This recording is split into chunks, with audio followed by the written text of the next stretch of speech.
जय श्री कृष्णा दोस्तों। आज हम गरुड़ पुराण का तीसरा अध्याय लेकर आए हैं।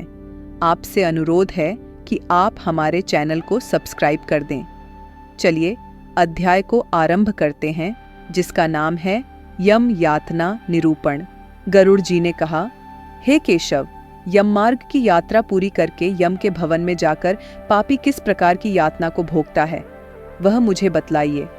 श्री भगवान बोले, हे विनता के पुत्र गरुड़, मैं नरक यातना को आदि से अंत तक कहूंगा। सुनो, मेरे द्वारा नरक का वर्णन किए जाने पर उसे सुनने मात्र से ही तुम कांप उठोगे। हे कश्यप नंदन, बहुभीतिपुर के आगे 44 योजन में फैला हुआ धर्मराज का विशाल पुर है। हाहाकार से परिपूर्ण उस पुर को देखकर पापी प्राणी क्रंदन करने लगता है। उसके क्रंदन को सुनकर यमपुर में विचरण करने वाले यम के गण प्रतिहार द्वारपाल के पास जाकर उस पापी के विषय में बताते हैं। धर्मराज के द्वार पर सर्वदा धर्मध्वज नामक प्रतिहार स्थित रहता है। वह द्वारपाल जाकर चित्रगुप्त से उस प्राणी के शुभ और अशुभ कर्म को बताता है। उसके बाद चित्रगुप्त भी उसके विषय में धर्मराज से निवेदन करते हैं। हे तार्क्ष्य, जो नास्तिक और महापापी प्राणी हैं, उन सभी के विषय में धर्मराज यथार्थ रूप से भली भांति जानते हैं, तो भी वे चित्रगुप्त से उन प्राणियों के पाप के विषय में पूछते हैं, और सर्वज्ञ चित्रगुप्त भी श्रवणों से पूछते हैं। श्रवण ब्रह्मा के पुत्र हैं। वे स्वर्ग, पृथ्वी तथा पाताल में विचरण करने वाले तथा दूर से ही सुन एवं जान लेने वाले हैं। उनके नेत्र सुदूर के दृश्यों को भी देख लेने वाले हैं। श्रवणी नाम की उनकी पृथक पृथक पत्नियां भी उसी प्रकार के स्वरूप वाली हैं, अर्थात श्रवणों के समान ही हैं। वे स्त्रियों की सभी प्रकार की चेष्टाओं को तत्वतः जानती हैं। मनुष्य छिपकर अथवा प्रत्यक्ष रूप से जो कुछ करता और कहता है, वह सब श्रवण एवं श्रवणियाओं चित्रगुप्त से बताते हैं। वे श्रवण और श्रवणियां धर्मराज के गुप्तचर हैं, जो मनुष्य के मानसिक, वाचिक और कायिक सभी प्रकार के शुभ और अशुभ कर्मों को ठीक ठीक जानते हैं। मनुष्य और देवताओं के अधिकारी वे श्रवण और श्रवणियाओं सत्यवादी हैं। उनके पास ऐसी शक्ति है जिसके बल पर वे मनुष्यकृत कर्मों को बतलाते हैं। व्रत, दान और सत्य वचन से जो मनुष्य उन्हें प्रसन्न करता है, उसके प्रति वे सौम्य तथा स्वर्ग और मोक्ष प्रदान करने वाले हो जाते हैं। वे सत्यवादी श्रवण पापियों के पाप कर्मों को जानकर धर्मराज के सम्मुख यथावत कह देने के कारण पापियों के लिए दुखदायी हो जाते हैं। आकाश, भूमि, जल, हृदय, यम, दिन, रात, दोनों संध्याएं और धर्म, ये मनुष्य के वृत्तांत को जानते हैं। धर्मराज, चित्रगुप्त, श्रवण और सूर्य आदि मनुष्य के शरीर में स्थित सभी पाप और पुण्यों को पूर्णतया देखते हैं। इस प्रकार पापियों के पाप के विषय में सुनिश्चित जानकारी प्राप्त करके यम उन्हें बुलाकर अपना अत्यंत भयंकर रूप दिखाते हैं। वे पापी यम के ऐसे भयंकर रूप को देखते हैं, जो हाथ में दंड लिए हुए, बहुत बड़ी काया वाले, भैंसे के ऊपर संस्थित, प्रलयकालीन मेघ के समान आवाज वाले, काजल के पर्वत के समान, बिजली की प्रभा वाले, आयुधों के कारण भयंकर, 32 भुजाओं वाले, 3 योजन के लंबे चौड़े विस्तार वाले, बावली के समान गोल नेत्र वाले, बड़ी बड़ी दाढ़ों के कारण भयंकर मुख वाले, लाल लाल आंखों वाले और लंबी नाक वाले हैं। मृत्यु और ज्वर आदि से संयुक्त होने के कारण चित्रगुप्त भी भयावह हैं। यम के समान भयानक सभी दूत उनके समीप पापियों को डराने के लिए गरजते रहते हैं। उन चित्रगुप्त को देखकर भयभीत होकर पापी हाहाकार करने लगता है। दान न करने वाला वह पापात्मा कांपता है और बार बार विलाप करता है। तब चित्रगुप्त यम की आज्ञा से क्रंदन करते हुए और अपने पाप कर्मों के विषय में सोचते हुए उन सभी प्राणियों से कहते हैं, क्रोध से तथा पापियों की संगति से जो पाप तुमने किया है, वह दुख देने वाला है। फिर हे मूर्ख जनों, तुमने वह पाप कर्म क्यों किया? पूर्व जन्म में तुम लोगों ने जिस प्रकार अत्यंत हर्षपूर्वक पाप कर्मों को किया है, उसी प्रकार यातना भी भोगनी चाहिए। इस समय यातना भोगने से क्यों परांगमुख हो रहे हो? तुम लोगों ने जो बहुत से पाप किए हैं, वे पाप ही तुम्हारे दुख के कारण हैं। इसमें हम लोग कारण नहीं हैं। मूर्ख हो या पंडित, दरिद्र हो या धनवान, और सबल हो या निर्बल, यमराज सभी से समान व्यवहार करने वाले कहे गए हैं। चित्रगुप्त के इस प्रकार के वचनों को सुनकर वे पापी अपने कर्मों के विषय में सोचते हुए निश्चेष्ट होकर चुपचाप बैठ जाते हैं। धर्मराज भी चोर की भांति निश्चल बैठे हुए उन पापियों को देखकर उनके पापों का मार्जन करने के लिए यथोचित दंड देने की आज्ञा करते हैं।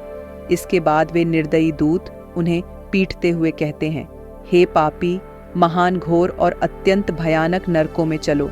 यम के आज्ञाकारी प्रचंड और चंडक आदि नाम वाले दूत एक पाश से उन्हें बांधकर नरक की ओर ले जाते हैं। वहां जलती हुई अग्नि के समान प्रभा वाला एक विशाल वृक्ष है जो 5 योजन में फैला हुआ है तथा 1 योजन ऊंचा है। उस वृक्ष में नीचे मुख करके उसे सांकलों से बांधकर वे दूत पीटते हैं। वहां जलते हुए वे रोते हैं, पर वहां उनका कोई रक्षक नहीं होता।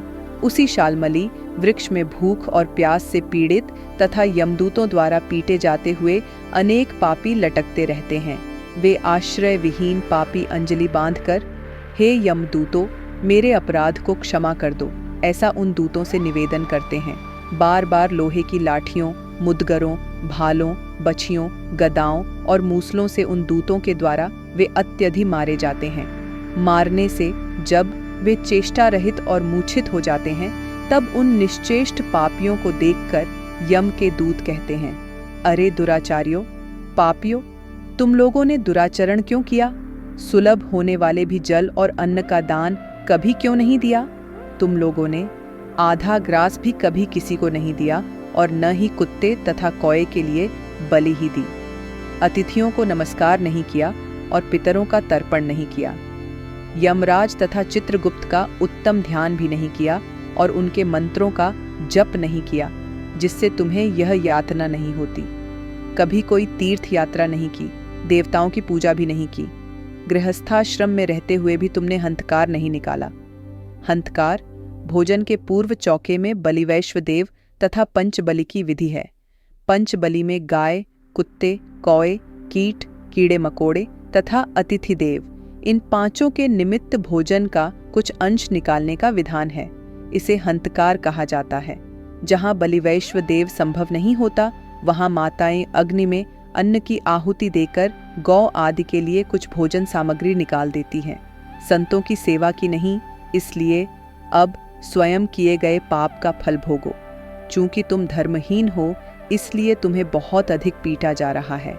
भगवान हरि ही ईश्वर हैं, वे ही अपराधों को क्षमा करने में समर्थ हैं। हम तो उन्हीं की आज्ञा से अपराधियों को दंड देने वाले हैं।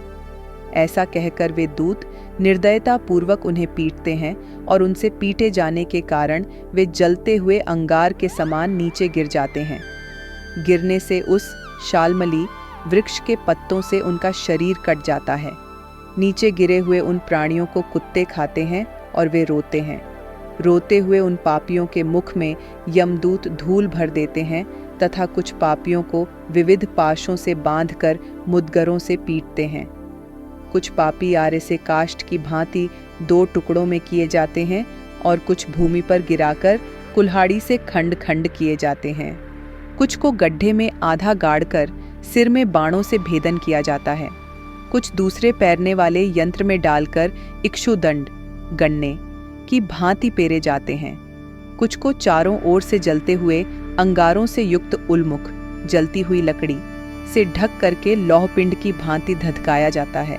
कुछ को घी के खौलते हुए कड़ाहे में, कुछ को तेल के कड़ाहे में तले जाते हुए बड़े की भांति इधर उधर चलाया जाता है। किन्हीं को मतवाले गजेंद्रों के सम्मुख रास्ते में फेंक दिया जाता है।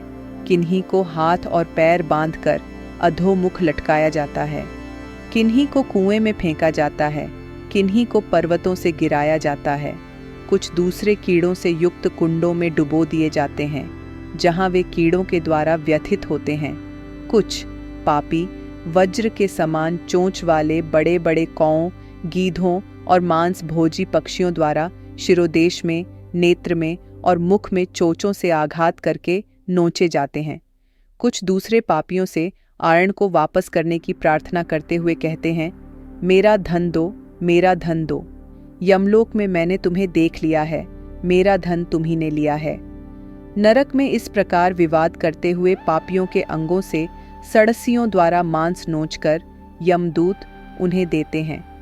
इस प्रकार उन पापियों को सम्यक प्रताड़ित करके यम की आज्ञा से यमदूत खींचकर तामिस्र आदि घोर नरकों में फेंक देते हैं।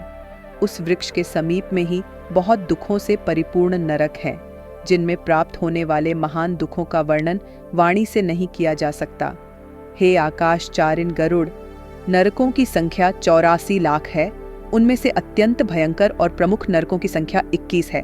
तामिस्र, लोहशंकु, महारौरव, शालमली, रौरव, कुडमल, कालसूत्रक, पूतिमृत्तिक, संघात, लोहितोद, सविश, संप्रतापन, महानिरय, काकोल, संजीवन, महापट, अविचि, अंधतामिस्र, कुंभिपाक, संप्रतापन तथा तपन।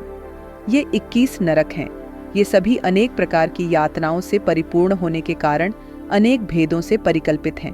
अनेक प्रकार के पापों का फल इनमें प्राप्त होता है और ये यम के दूतों से अधिष्ठित हैं।